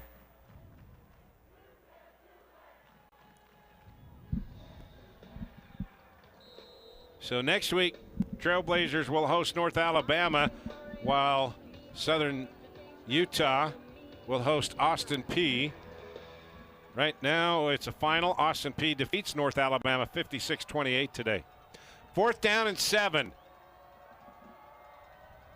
Barbin, little flare pass out to Chapman, splits 2 defenders, got the 1st down inside the 40, 37-yard line. Trailblazers now 2 for 3 on 4th down and 5 for 12 on 3rd down. Done a better job this half in converting in situations like that, but as you mentioned, this has been their most successful offensive play, although swing pass to the running back. That's been their only successful offensive play. Threading the needle inside the 15, and that's Eric Olson. And Olson, who's been the main man receiving the last 3 games, that's his 4th catch of the night. Trailblazers in a hurry up, under 8.5 to play. Little 5-yard button. Olson has his 5th catch of the night. That's a 5-yard, 6-yard gain. 2nd down and 4 coming up. Now you're asking, well, why didn't this happen earlier in the game? Well, Southern Utah is playing a little deeper and not letting them get behind them. Yeah. Bretton Stone Boy, somebody just jumped on his back and mauled him down. Was that Adamski again? I think that was his running mate, Mason Stromstad, number 53 instead of 52. Both playing linebacker, though.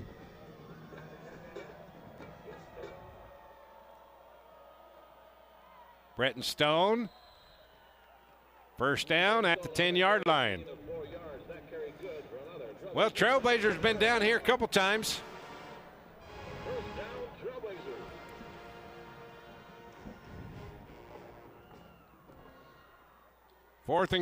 First down and goal. Barban again out to Stone. Little flare pass trying to get to the pylon.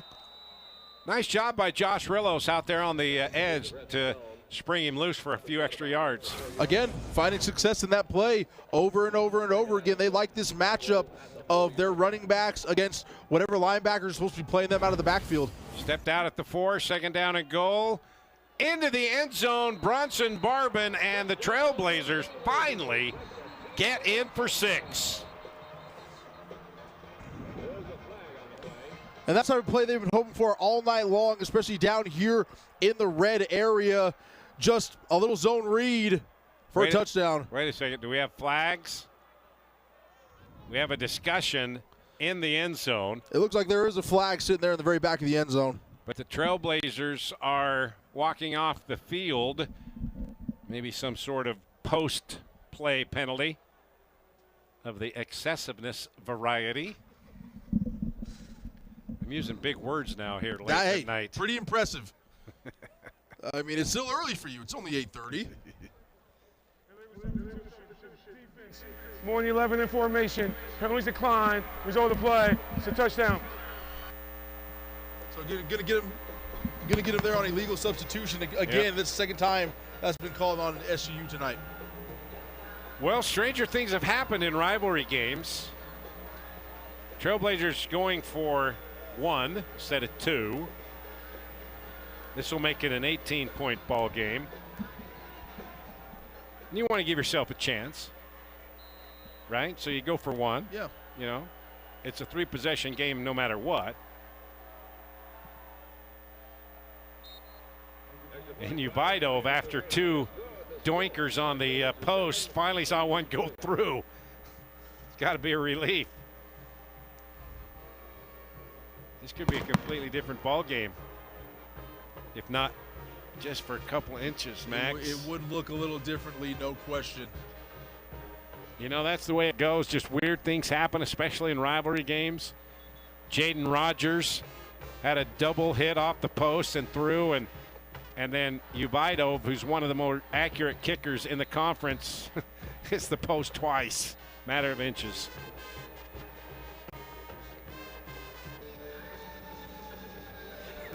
Absolutely. They're putting it out on the field. Yep. Uvidov ready to set for the onside kick. One big bounce and nicely done as number 14 had it, bobbled it for a split second, but then hauled it in. That's Jack Fairchild. He's had a couple of catches tonight from Irvine, California, the sophomore. That didn't take the big bounce that Uvidov wanted. No, unfortunately not. If you're a Trailblazers fan, you got to level him as soon as that ball gets to his hands, don't you? Yeah, the kickoff team is one of the most violent groups, if not the most violent group on the football team, especially in an onside situation. So Lance Anderson now needs a defense to do a quick 3 and out. He's got 2 timeouts remaining here. 7:05 left, down 18.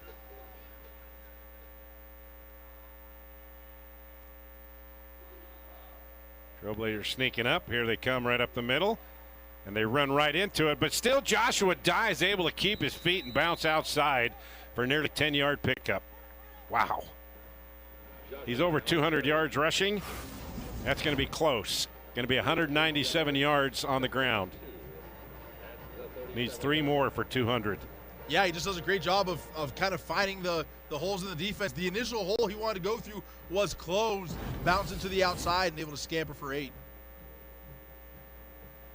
Clock continuing to run as we approach the 6.5-minute mark. Southern Utah would just love to 3 or 4 yards a pop here.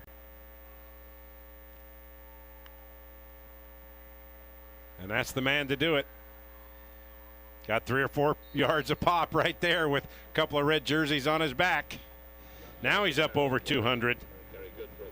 Yeah, that was more like 6 or 7 instead of 3 or 4. I had to get the 6-7 reference in. That's what everybody's doing these days, I guess. I still don't understand it. Us old people don't quite get that. Well, admit you and I are only 34 years apart, and I don't really understand it either. You know what? Do you really have to bring that up?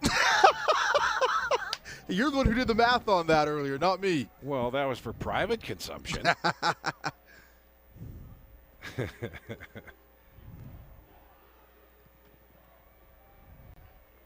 Another 7-yard pop. This time is Braden Whistler. By the way, Joshua Dye, 24 carries, 204 yards. 8.5-yard average. Southern Utah has only completed 12 of 19 passes. 12 passes. And it was interesting to start this game where Southern Utah came out throwing the football. Yeah. Instead of immediately handing it to Joshua Dye to start with. 5 minutes left. Time running out. Barron. Wow, what a play to Whistler. And he's got a first down. He's got more. Inside the 10. I don't know if that was a planned play or not. We're going to have to watch that again because Bronson Barron, what's going on? I'm going to quarterback draw. No. If it's not a planned play, they need to put that in. I mean, talk about a making something out of nothing on a broken play. Yeah. It looked like he initially wanted to run that football, sees a linebacker right in his face and says, I got to get rid of this. How smart is that? Impressive. First down and goal. Now they got 3 in the backfield. Almost the triple T, the wishbone. Man. Hey, it's rivalry night, so why not bring a throwback in? 3 guys in the backfield, all in 3-point stances. You might as well run a Fumblerooski here.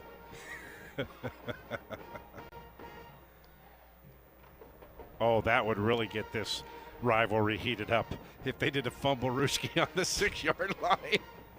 Last year in a double overtime thriller, we were expecting the same kind of game, Max. I'm shocked that it's like this. And one of the guys in the backfield is the center, number 51, Ed Riley. That's called the power lead right. And Whistler and stopped behind the line. Trailblazers do a good job of stuffing it up.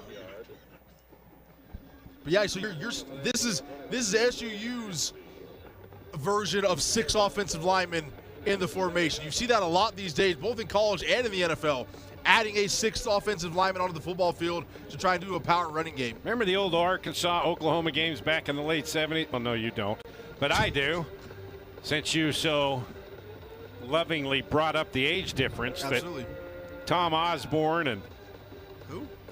Nebraska, jeez, Nebraska, Oklahoma games, they had 3 in the backfield, and they had 2 guys leading the tailback off tackle like that. Yeah, that's all we ran when I was growing up. We didn't have the shotgun. Absolutely. That was back when Jerry Jones was playing for Arkansas, right?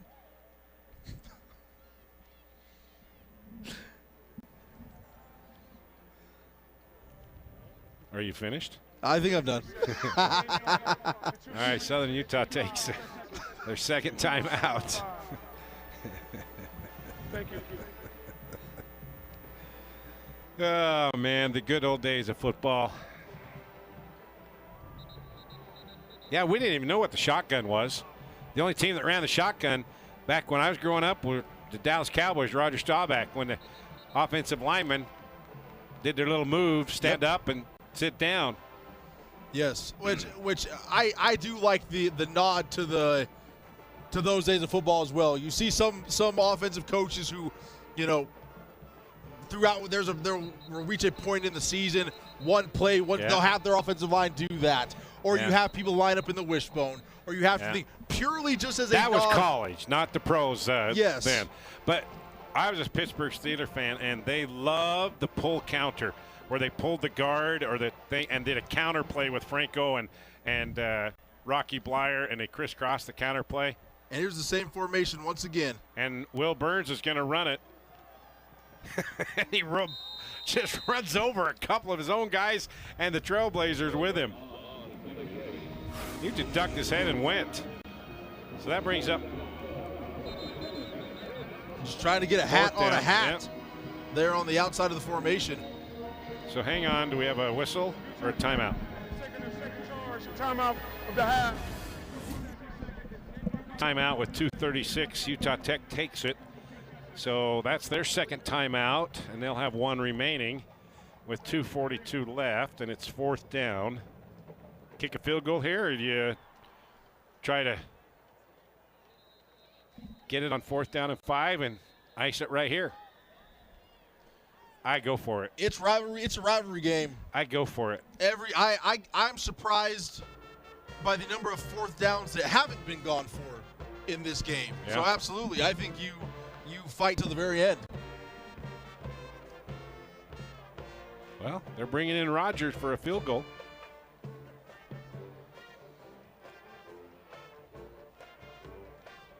She already had one double doinker. Chris Collinsworth should have never come up with that, because we're stealing it, and it's the best thing. Or Homer Simpson. Nope. There you go. All the things you think of in a blowout game. 2:40 left. No doink needed, right through the middle. So 2:38 left. T-Birds up the lead to 28-7. You know, if you look at those things, the spread was like 12.5 or 13.5, depending on what you look at. I said, that's crazy. There's no way that's going to happen. This is going to go right down to the wire. That's what I thought, and you thought the same thing, Max. Yep. Exactly. Because, again, in a rivalry game, that's kind of what you expect, especially after what we saw last year up in Cedar City. Mm-hmm. Well, both teams kind of had the similar seasons. They both lost a number of one-possession games to ranked teams. So their team better than what the record indicates on both sides. There you see a nice contingency from Cedar City. And T-Birds brought their marching band. Good crowd tonight, largest of the season. Trailblazers are going to remain winless in conference play, and Southern Utah is going to pick up their second straight conference win as this sails into the end zone. So 2:38 left. Trailblazers now trying to just make things respectable here. Down 28-7.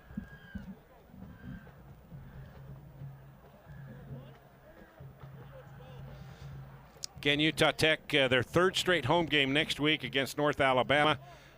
Southern Utah heads back home, take on Austin Peay.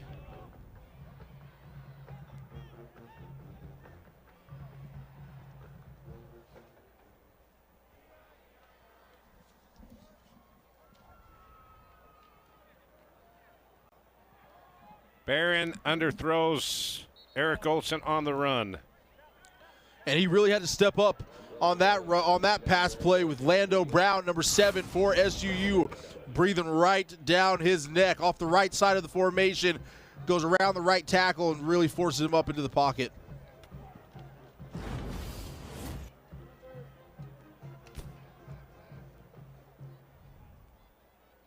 Second and 10.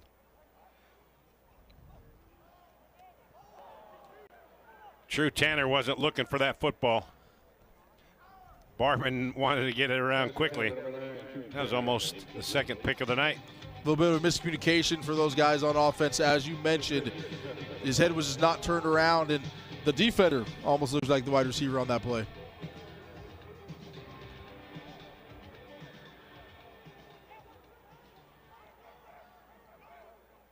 Third and 10, 2:31 left.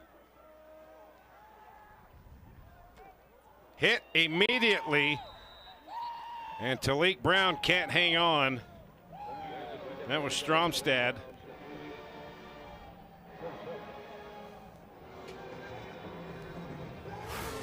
4th and 10. The two linebackers for SU have been pretty impressive tonight. Stromstad and Adamski, 52 and 53, playing off one another. And then Lando Brown on the edge. And Josh Dunn, he's been the annihilator on the backside. 4th and 10.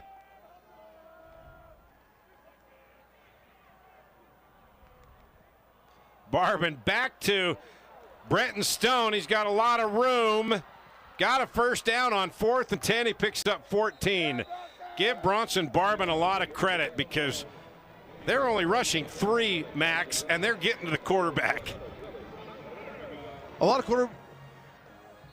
quarterbacks would have let that play die, but he's able to convert that and get the Trailblazers a first down with Brenton Stone. 2-minute warning. Rivalry game almost complete. Southern Utah going to retain the axe when we come back.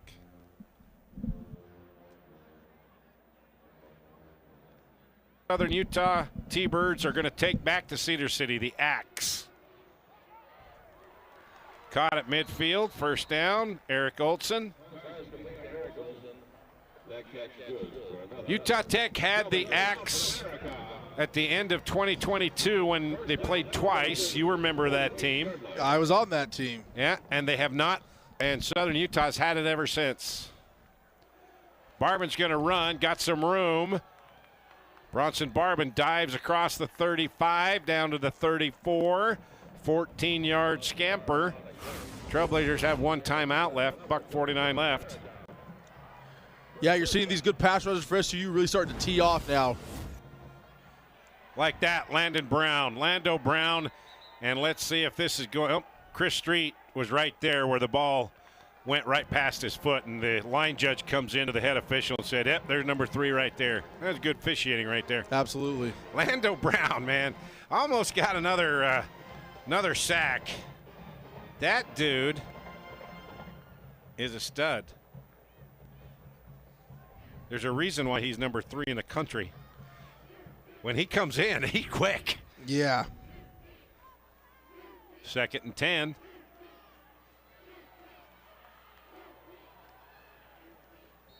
It's going to be about a half yard shy of the first down. Talik Brown, 2nd catch of the night.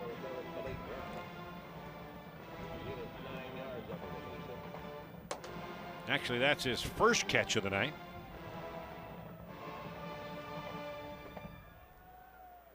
Brenton Stone, first down, 16-yard line. So Brenton hasn't had a lot of carries this year. Had 22 attempts for 80 yards. And right there was his 5th rushing attempt of the night. Barban to the end zone, incomplete.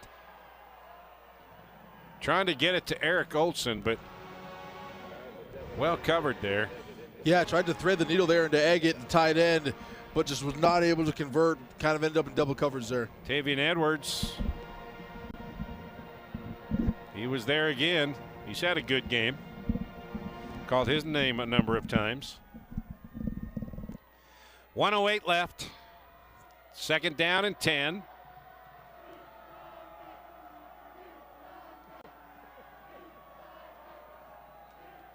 Short reception. Caught. True Tanner. That's Tanner's first catch of the night. And got some players getting some playing time that normally don't. Christian Sampson on the coverage. Barban, here comes a pressure. Down he goes. That's the most excitement we've seen on the field tonight, hasn't it? That's number 36 making the sack. That's Miles Amy, the defensive end out of Gilbert, Arizona. Higley High School. He transferred from Arizona State. Timeout on the field. Trailblazers take it, and that is their final timeout. They got 4th.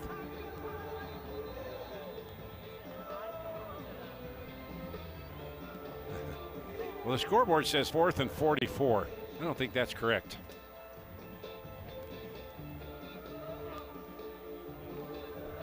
Probably be a 4th and 8. 4th and 8.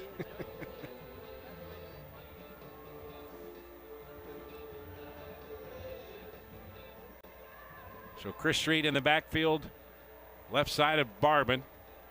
Bronson sends 3 receivers out to the right.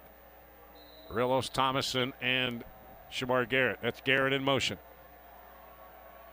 And we got offensive movement on the right tackle. Offense, number 60. 5-yard penalty. Matthew Snar, the freshman. 4th down. Corner Canyon High School in Draper. Just got a little too anxious. That's only the 3rd penalty. That's why this game's gone pretty fast. It's been pretty clean overall. Yeah. Only 2 penalties on Southern Utah. 5 total penalties in a rivalry game. That's impressive. So now it's 4th and 13. Barban. Here comes the pressure. And he falls down. That old turf monster got him. I don't think it was the turf monster. Guess who clipped the back of his leg? Was that Lando Brown? That was Lando Brown. I mean, he must have the long arm of the law because and quick, because I didn't see him come in. Yeah, I think he clipped one of his feet right there. Well, you watch him come around the edge on the bottom of your screen. He's going to dive right here, right there. Got that left leg. Wow. I did not see them. I did not think he could get to the ankles of Barban, but he did. And that's another sack. That's his 2nd of the game. And he came into this thing with 8 sacks on the year. That's number 3 in the country in FCS. Yeah, you're going to get one more. Oh, he got him, Yep. yeah.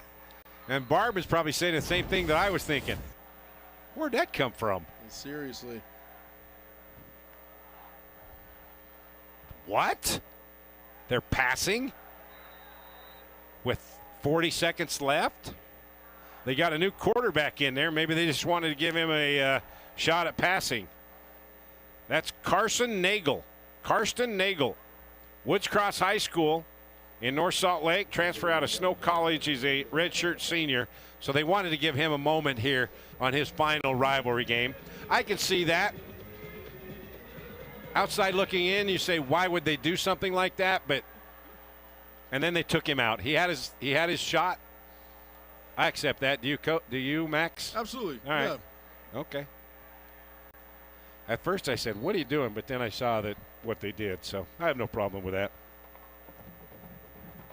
And I don't think Lance Anderson would either. Yeah, that might be the final play.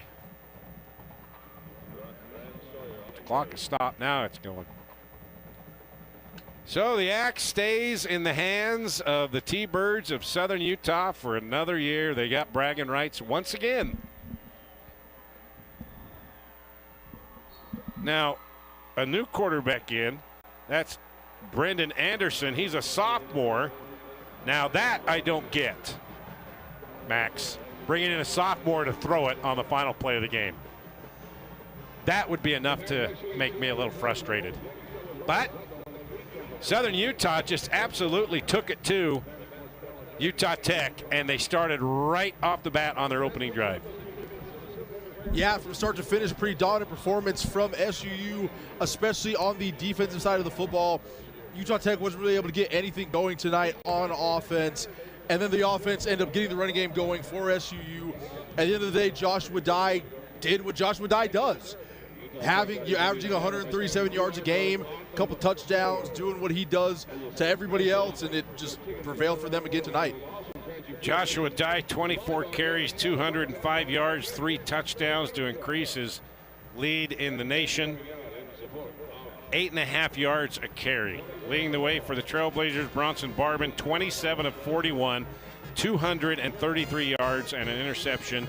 He was sacked 3 times, the most that a quarterback has been sacked this year for the Trailblazers. Yeah. So,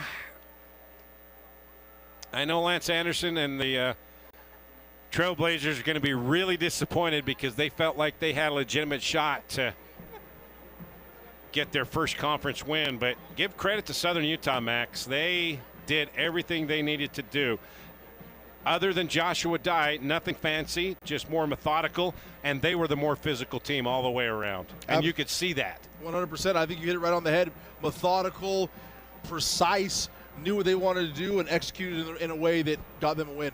So you see the T-Birds now heading back to the end zone, Max, and they are going to have the axe presented back to them as the Trailblazers cannot get it done at home. Southern Utah will retain the axe once again for the third straight year. Southern Utah takes a 6-game-to-1 lead in this series next year.